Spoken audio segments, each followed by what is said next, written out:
நீங்க ஒரு பெர்ஃபெக்ட்டான பர்சன் இல்லையா? நிறைய தப்பு பண்றீங்களா? நிறைய தப்பு பண்ணி சொதப்புறீங்களா? தயவு செஞ்சு இத பத்தி நீங்க இனிமேல் கவலையே படாதீங்க. நிறைய பேர் இத பத்தி கவலைப்பட்டு பட்டு பட்டு யோசனை பண்ணி ரொம்ப டல்லா ஆயிடுறாங்க.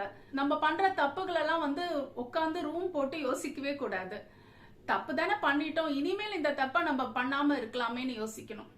எப்பவுமே நம்ம என்ன பண்ணோம், நமக்குன்னு ஒரு ரூல்ஸ் மைண்ட்ல போக்கஸ்டா வச்சுக்கணும். இல்லைன்னா உங்களோட டைரியில நீங்க எழுதி வச்சுக்கலாம்.